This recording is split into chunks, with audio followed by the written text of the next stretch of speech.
everyone. It's Krista from the Radical RMT podcast.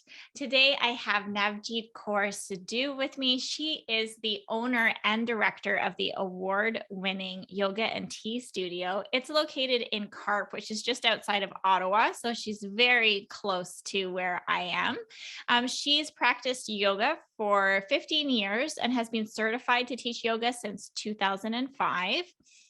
She's also a MELT Level 1 certified instructor. And one of the main reasons why I'm excited to speak with her today is because she's going to be presenting at a virtual conference that we have for massage therapists that is all about self-care. And the conference is called the Take Care of You School. And Navjit Kaur is going to be teaching us on MELT method. So we're going to talk a little bit more about that today and why it's a really beneficial technique for self-release.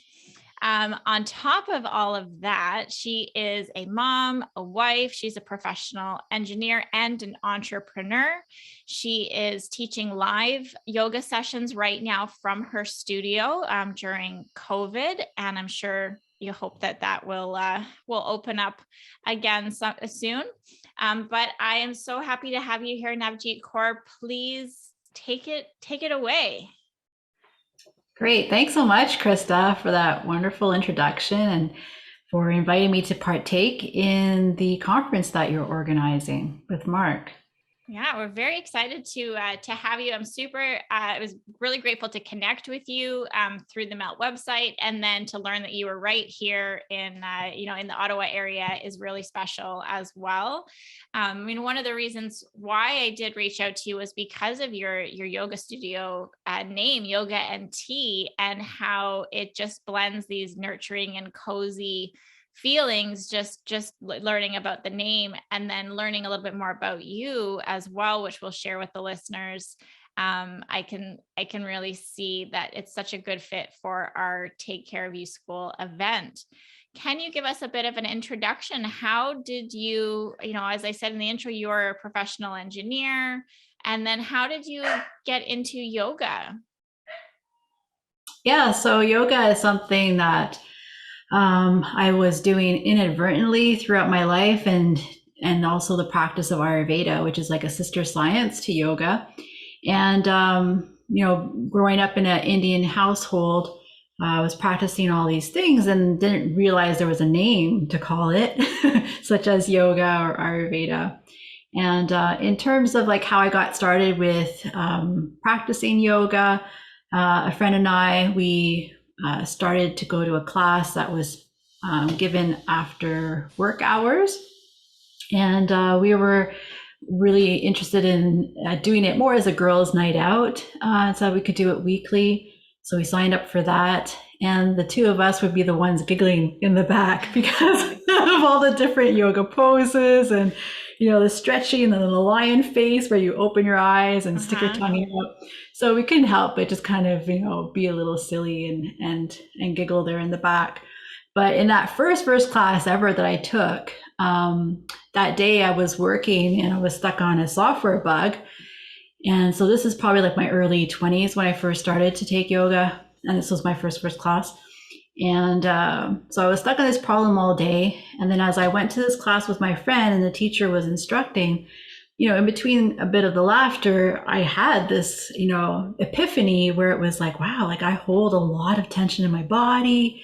And from years of being in front of a computer, sitting in front of reading books, I could feel like my shoulders were really tight and they were always up towards my ears. And so with this increased awareness, I'm like, oh, okay, there's something to all these stretches. Mm-hmm. And it wasn't until we got into the final pose of relaxation in the corpse pose, which is Shavasana, where we just kind of lie down. And then my friend and I, we really like blew up. We were just like, wow, we paid to come and lie down. Is this like nap time? And so we lay there.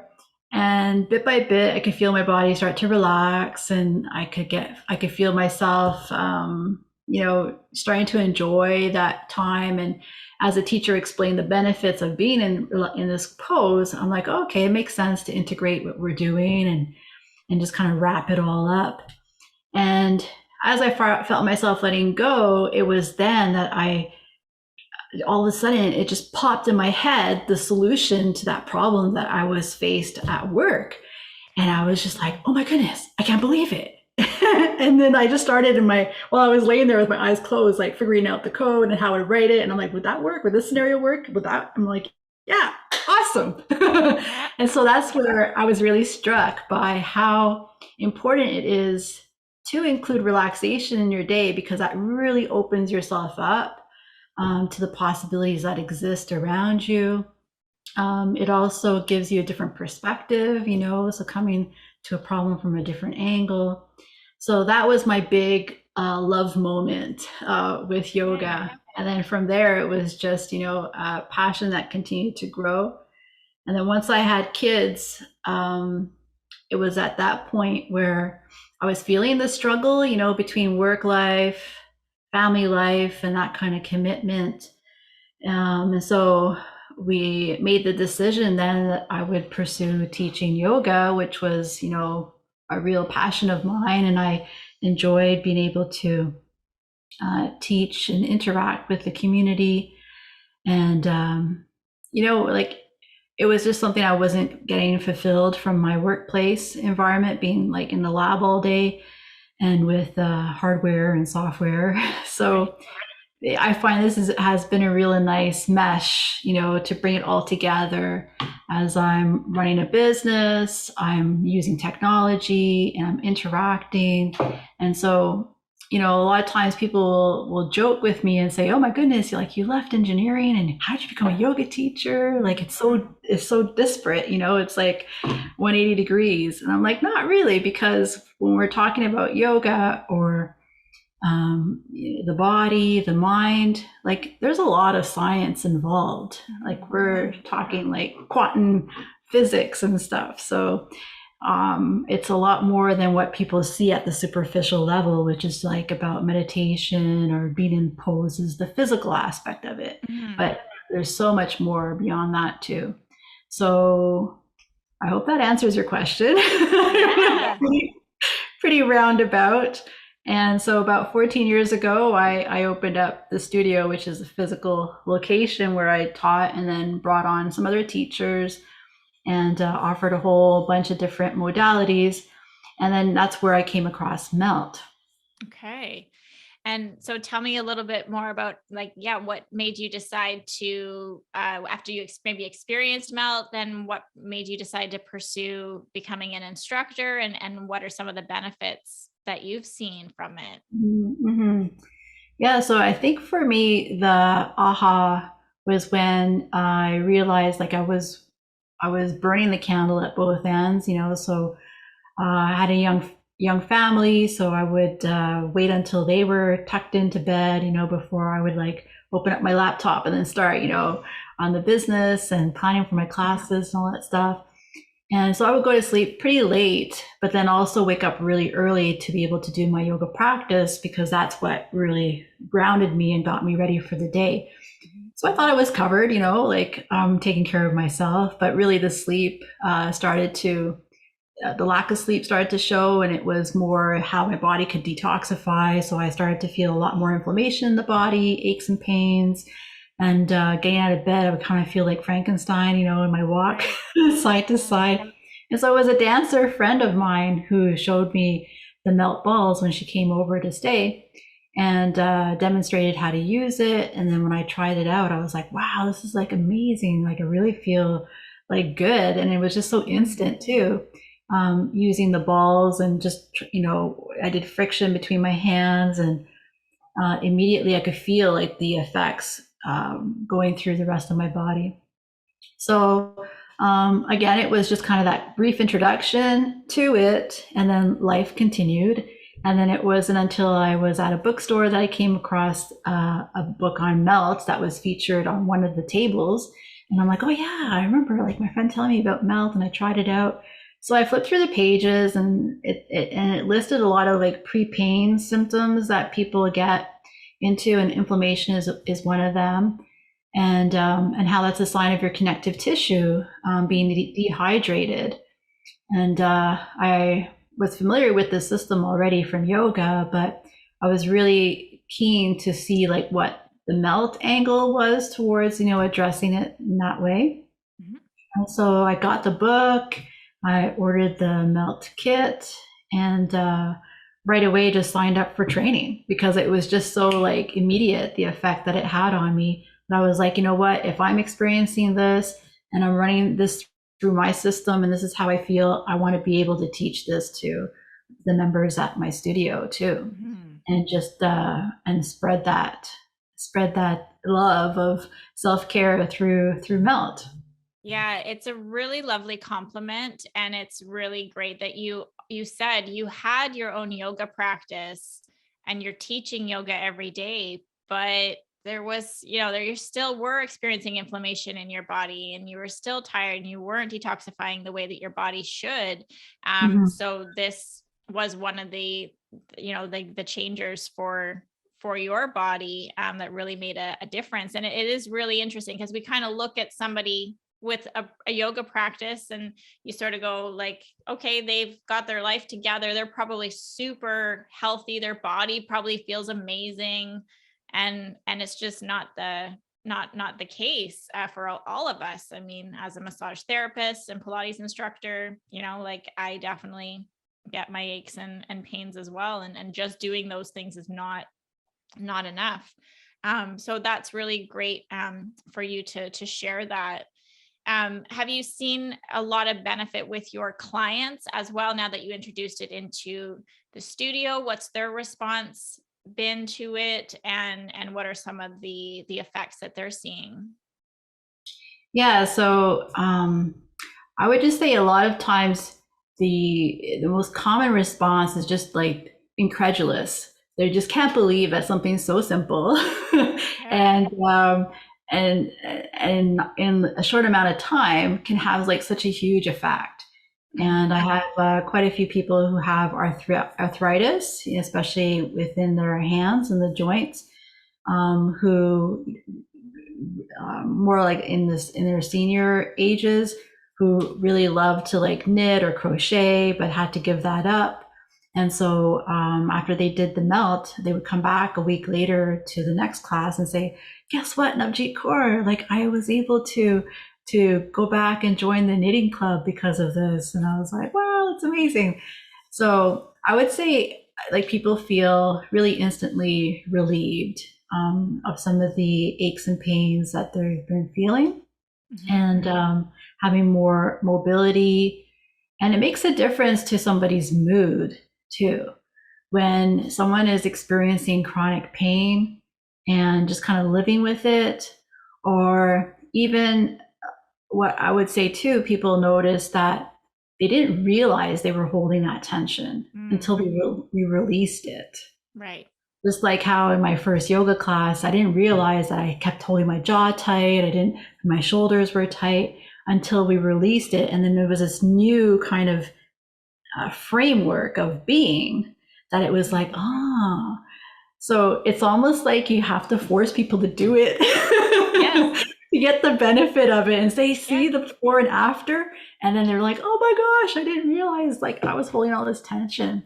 Yeah. So yeah, so it does affect people's moods right away too, because there's this feeling of like letting go of Mhm. tension. So when you let go physically, also mentally, there's a reflection there too. Yeah. So people, I would just notice like people feel a lot more buoyant, more joyous, because it's like freeing. Mhm. Yeah, that's lovely. And so true. You just don't know like you're so used to your normal. And that if that is a tense state, then that's just how you feel like you're supposed to be living. You don't know the difference, and you need that before and after. That's so Yeah. true. And then in terms of like, it's just everyday life that is dehydrating to the connective tissue. So Mhm. whether you're inactive, whether you are active, and if you have repetitive motions that you're doing, all of this is going to impact your connective tissue. So life is dehydrating. So that's Mhm. why, like we talked about, like I know if you practice yoga or if you go running or if you're doing all these things, again, you're dehydrating the body, and we need to find a way to rehydrate it. And it's beyond just drinking water, right? about getting that fluid into the connective tissue. Yeah. And as a massage therapist, you would know, like, creating that compression, creating movement and strokes helps with circulation. It gets the blood going. It gets also the fluid flow into the connective tissue. And I would love to get massages every day. Right. Unfortunately, I don't have a family member who could do that for me.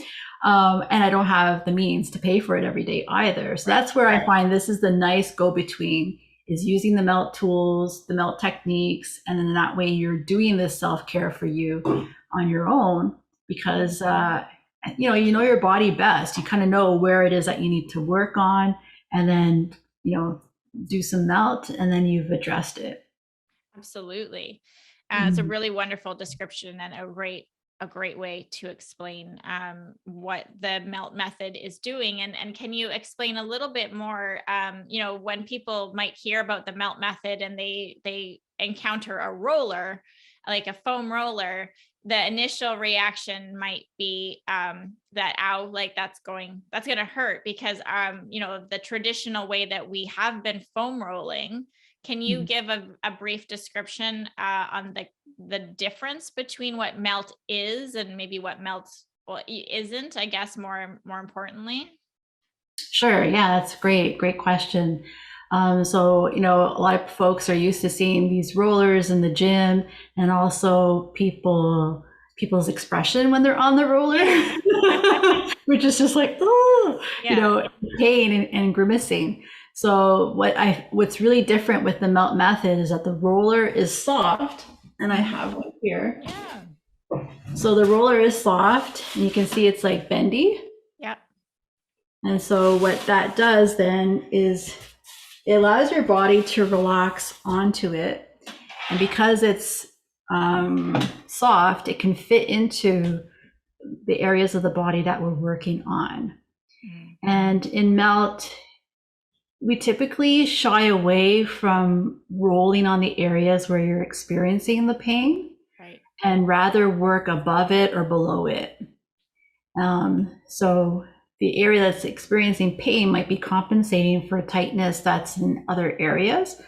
So as you and your viewers are familiar with, the myofascial lines and how everything is connected throughout the body.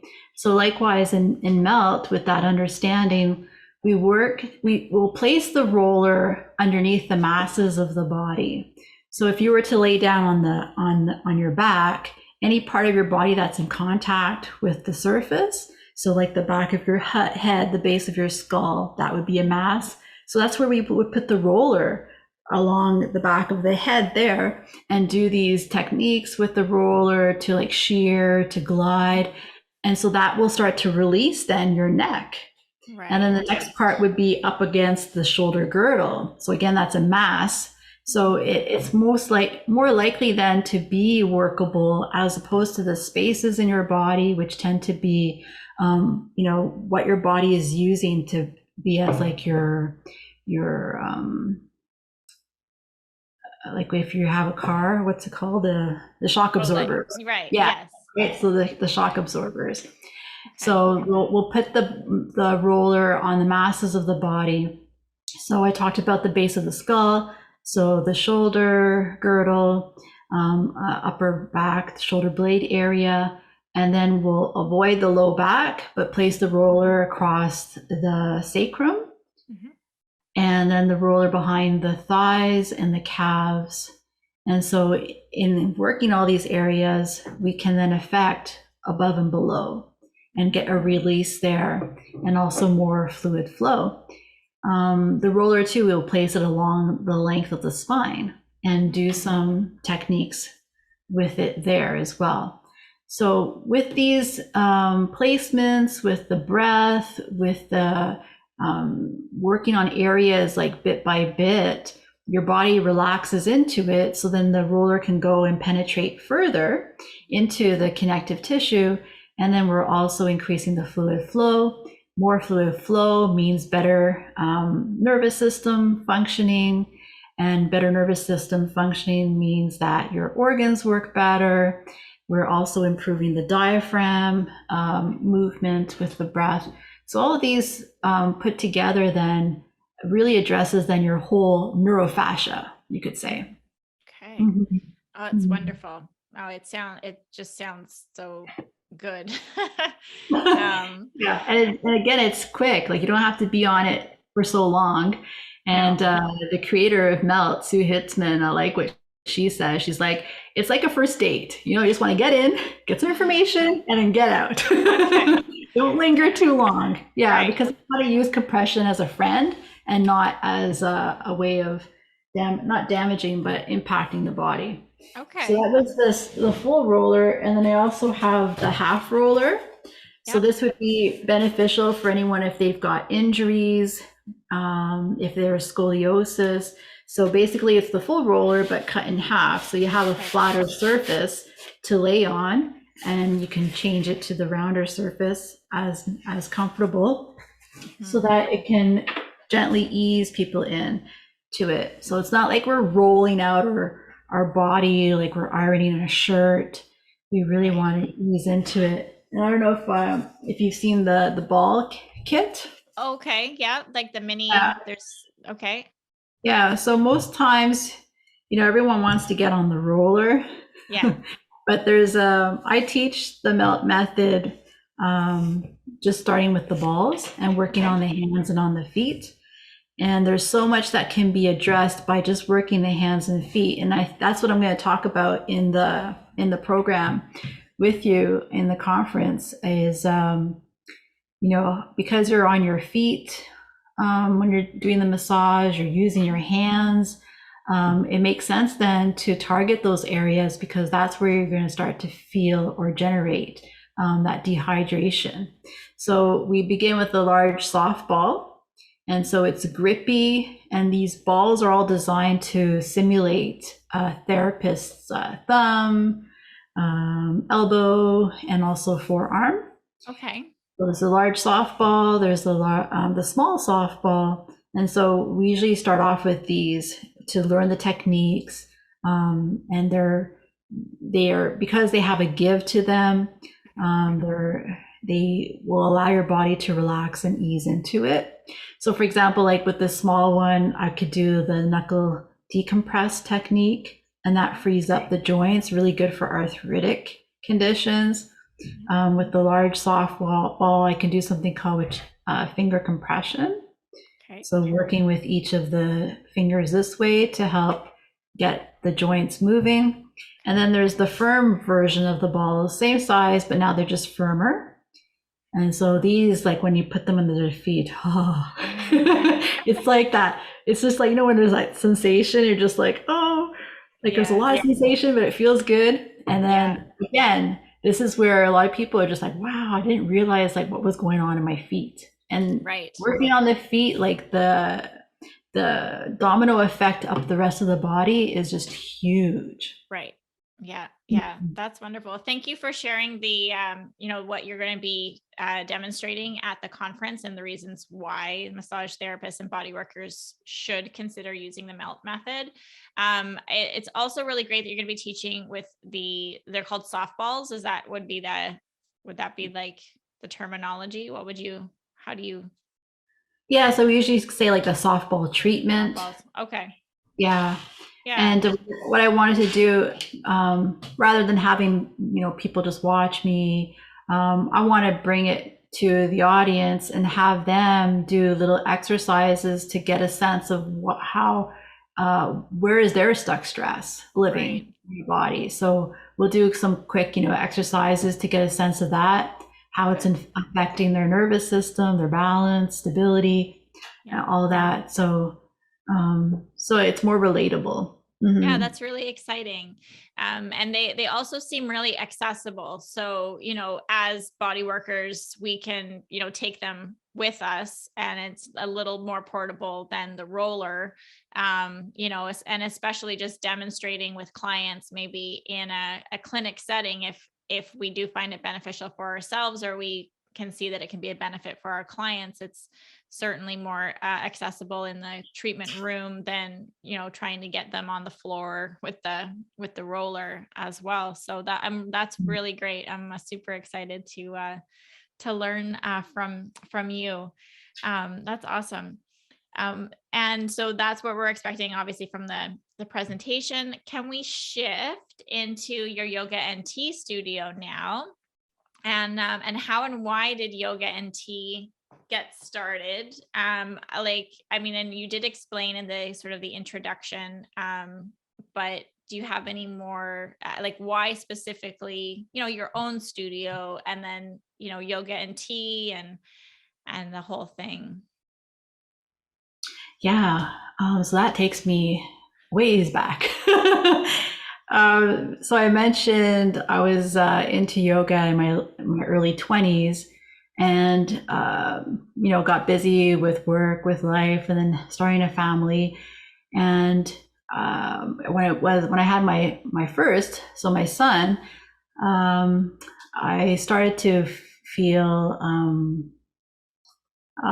maybe a bit isolated, having him in the winter months, and having cabin fever, and then just dealing with like the whole new role of being a parent, being a mom, and having my schedule, determined by him. So I would just say it was a very emotional time. And for me, I remember just how great yoga was and how it helped me.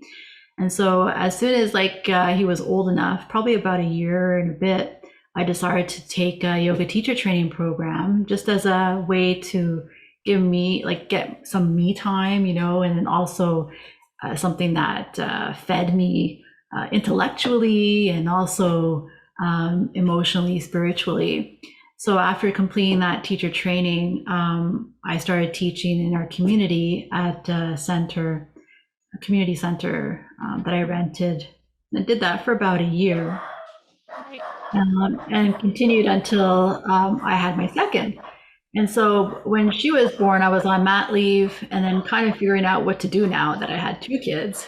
And in the engineering field, like, everything is time to market. You kind of feel guilty for taking time off, and it's really hard to kind of strike that balance, because long hours are kind of expected from you. And at that time too, outsourcing was really huge. So outsourcing manufacturing and all that. So I got a sense it wouldn't be like viable for me to stay there as too long, or I would have to change jobs. And so I was kind of in that space of trying to figure things out. So as I was driving by this place here in our community, it was up for rent. And the idea just popped in my head. I'm like, oh, why don't I open a yoga studio and do that, which will, help me continue to follow this passion that I like and I'm learning about with yoga. And I had no idea about how to run a business or anything, but it just was something that felt really right. And it felt like listening to my intuition and this divine kind of intervention, where just like it felt like the idea came from not from me, it came from elsewhere. Yeah. And so then that was it. So I decided to open up the studio, and my intention at first was just to have me teaching, a couple of times a week. And the more and more it got popular, people were asking for times that I wouldn't be able to teach, and also on weekends. And so then that's where I took I decided then to hire on some more teachers and then offer classes throughout the week. So it just kind of evolved from there, from my initial kind of seed that was planted, and it grew from there. And since then, I've now transitioned the studio out of my home. After running it out of that space for about 10 years, the property went up for sale. And so I had to make another decision then as to what direction to go into. And as much as I really enjoyed running the studio, it was a lot in terms of demands, taking charge of every single aspect of it. So I decided that where I was at that point in my life, my kids were now teens, and I was starting to miss basketball tournaments and biathlon competitions because I was busy on the weekends with teaching and teacher training. So I decided it would be the right thing for my family now, which is, it was like so hard, right? Because at first it felt like the right thing for the family, Yeah. but then as time progressed, it was like not so much the right thing anymore. So now I teach out of my home and renovated so that I can have about 10 to 12 members come for classes. And I do private sessions and also offer cooking classes. And yeah, so just it just keeps me going. It keeps me giving. And I haven't ever really looked back, but I'm still using a lot of my skill set from, from engineering in regards to doing this. And my husband and I joke around that, I'm doing like a real life MBA. Yes. Yeah. Yeah. Absolutely.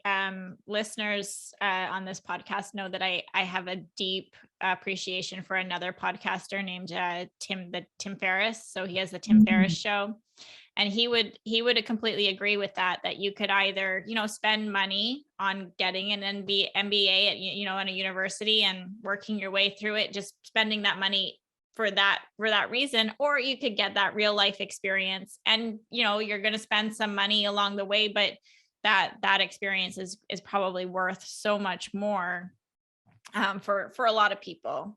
So yeah, I really appreciate that. Yes, a real life MBA. Absolutely. And how it's so wonderful for your family as well to, to see, to be that close to you at your workplace, and just to see those inner workings as well, because sometimes they are so separate. We don't really know what's going on behind the curtain of some of our parents' businesses. And so they really get to see and appreciate how hard, you work, and really what does go into it every day. So, no, that's really special. Awesome. One of do you want to share their mission of Yoga NT? You do have a lovely mantra as well, which you're wearing on your t-shirt. How did that come about? Yeah, so first of all, just the name Yoga NT. When I was looking at how to name the business, I was looking at some common Sanskrit words or Gurmukhi words, which are used like in mantras, because that seemed to be like the trend at the time of all these studios, long time running studios. That's how they were named. So all the good ones were taken. Can you give some examples? So let's see.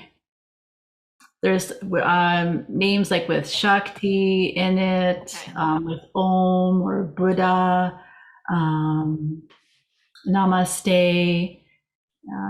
Yeah, so there's some examples there. Right. Or up dog, upward dog, right? So so my husband and I were like doing dishes, and that's like when the best conversations happen, right? I agree. And he was like, okay, well, so what is it that you do? Talk about it a bit, and maybe that's how we'll figure it out. And I said, well, everyone comes for yoga, and then after I serve them tea, and then I just turned to him and I'm like, yoga and tea. And that's how the name was born. When I was teaching at the community center, I would lug all of the props. I would lug my kettle, like this big kettle, to like boil water in, and then make this special concoction called yogi tea. And after class, and I would have to bring mugs too. Yeah. And also I think I brought water because the space didn't have potable water. Right. So you can imagine. So I was lugging around a lot of stuff. And the tea aspect of it was really important to me because it gave people a chance to stick around, to ask questions, to get to know one another, and to get to know me as a person and as a teacher. So it really built that sense of community. And that was something that I missed when I went to a yoga class in our area, where it was just like, it was very like kind of robotic. Like we did the class and then everyone just kind of left, rolled up their mat and headed out. And I was just like, oh, but I feel like so heart open and centered. I want to connect with Yeah. people. And yeah, so I brought that tradition into when I was teaching. And then when it came time to name the business and open the studio, that's how it came to be. So yoga and tea studio. And then as for the mantra, just be you. I feel it really gives you the permission to be your true self. And the practice of yoga is all about that union of mind, body, spirit. And when we get to that state where we feel like harmonious with the mind, body, spirit, we're connected to our true authentic self, then you can be in the world as who you are, as opposed to, changing and shifting to fit in this way or that way, maybe doing things that don't really, feel right for you. So when we can come from this place of just being true to our inner self and connecting to our inner light, then I think life starts to feel a lot more like you're going with the flow as opposed to fighting the flow. Yeah. And when we're not like living in our true identity, that can be the reason for illnesses. It can be a reason for depression, and it can lead to added stress. So I think just taking that touchstone with yourself every day, having that discipline, and in yoga we say, start off your morning with a daily spiritual practice, whatever you find helps you to connect with your spirit. Then you feel that groundedness that allows you to go on with the rest of your day. That becomes for the place from which you're going to have your relationships, your interactions, and so on. So it's just a great vibe to be in. And that's where the mantra, just be you. Love it. Yeah. It's beautiful, and I love the way that you explain that we can get there, because we do know that it's important to be ourselves and to be authentic, but I think that we do lose touch with that, and we just don't know, and then we're just searching for how do I get back to me, and then and you just explained, just finding something in the morning that connects to your spirit is enough. It doesn't have to be meditation, it doesn't have to be yoga. Mhm. Those are wonderful practices, but if that doesn't resonate with you, but something else does, if you can connect with that, then you're in a better place to move forward in your day. I think that's really, really simple. And I think that's the other thing, is that we always are looking for a more complicated process to get back to ourselves. So that was really really beautifully put. I love it. I really appreciate your time for joining me today on the episode. Is there anything else that you'd like to share about the presentation that you're going to be giving to the massage therapists at the upcoming Take Care of You school? Yeah, I'd just like to invite those interested to join me in learning a bit more about how melt relates to the connective tissue, how we'll be addressing this system, which is like everywhere in the body, so that you can also look for ways to make yourself more efficient as a massage therapist, to alleviate some of those pre-pains symptoms with just using these affordable tools and really accessible techniques that are gentle, for me, I find them very profound. So I'll be talking about that, about the science behind melt, and then share with you some exercises that you can practice to get a gauge of what's going on for you in your body, and talk a bit more then about if you'd like to join me to do a workshop together. I offer them in person and also be offering them online. So I usually cover all of the techniques in a 5-week workshop. And so they're about an hour and a half each, runs for 5 weeks, 1 day a week. And in that time, you'll learn how to use the tools and have some homework to be given so that the next time we get together, I can give you feedback on how you're doing with the techniques. And then, yeah, then you can do your own body work.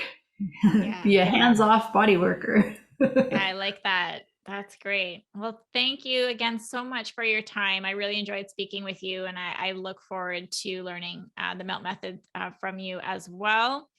I hope you have a great day. Great. Thanks so much, Krista. Take care. All the best. And just be you.